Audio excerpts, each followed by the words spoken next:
जब काटते हैं, बैल को जब काटते हैं, ऐसे ही नहीं काट देते एकदम में, धीरे धीरे उनको तड़प तड़प के मरने के लिए मजबूर होने की स्थिति में काटते हैं। पहले तो उनको भूखा रखा जाता है और बार बार भूखा रख के उनके शरीर को कमजोर किया जाता है।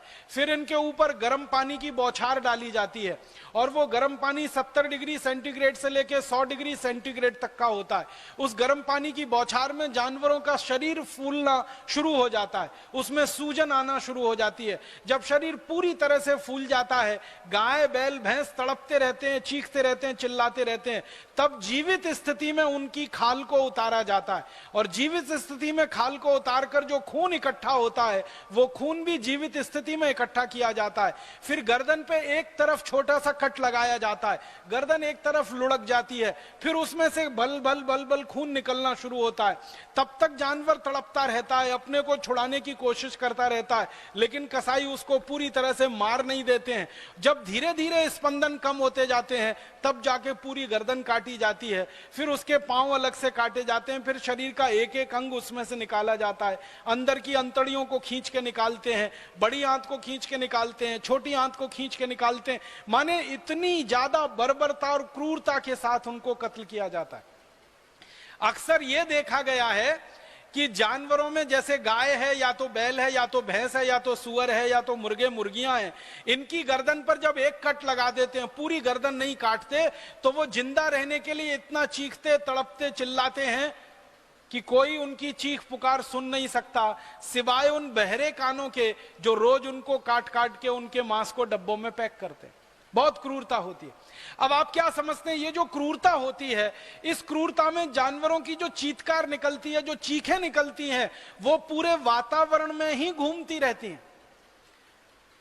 आज का जो आधुनिक विज्ञान है, उस आधुनिक विज्ञान ने यह सिद्ध किया है कि मरते समय किसी व्यक्ति के मुंह से निकली गई चीख पुकार, वो जानवर हो या व्यक्ति हो, अगर उसको क्रूरता से मारा जाता है, अगर उसको हिंसा से मारा जाता है, तो उसके शरीर से निकलने वाली जो चीख पुकार है, उनको वाइब्रेशंस में, उनको वेव्स की थ्योरी में जब समझाया जाता है, तो स्ट्रेस हार्मोन जो निकलते हैं शरीर से और उनसे जो निगेटिविटी निकलती है, जो निगेटिव वेव्स निकलती हैं, वो पूरे वातावरण को बुरी तरह से प्रभावित करती और उस वातावरण पर पड़ने वाले प्रभाव का अन्य सभी मनुष्यों के ऊपर प्रभाव पड़ता है और अन्य सभी मनुष्यों के मन में नकारात्मक भाव ज्यादा से ज्यादा आते हैं और नकारात्मक भाव जब ज्यादा से ज्यादा लोगों में आते हैं तो हिंसा करने की प्रवृत्ति लोगों में बढ़ती है।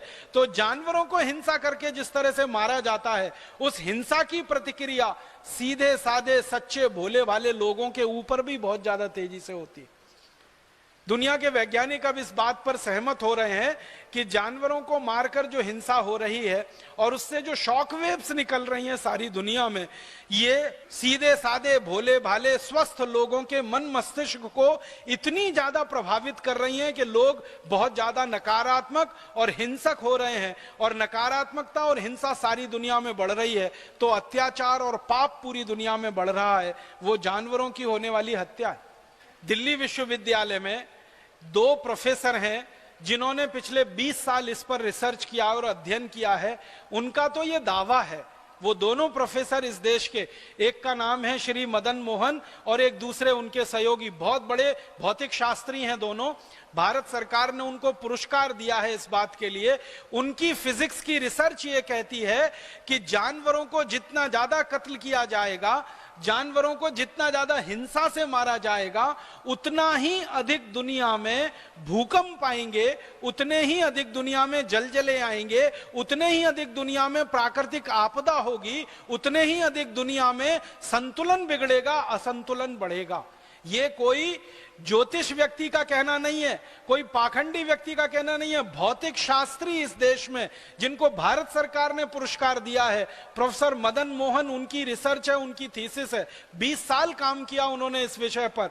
उन्होंने काम किया कि जहां जहां कत्ल खाने दुनिया में है, भारत में, और वहां जाकर उन्होंने रहकर देखा, शॉक वेव्स को उन्होंने एब्जॉर्व किया और उनको नापा, उनको तौला, उनका अभ्यास किया और उन्होंने पाया कि ज्यादा से ज्यादा दुनिया में प्राकृतिक रूप से जो दुर्घटनाएं हो रही हैं उनका एक बड़ा कारण कत्ल खाने हैं और उनमें से निकलने वाले जानवरों की चीख पुकार है। बहुत बड़ा नुकसान पूरी दुनिया इसमें झेल रही है। और एक बहुत बड़ा नुकसान हो रहा है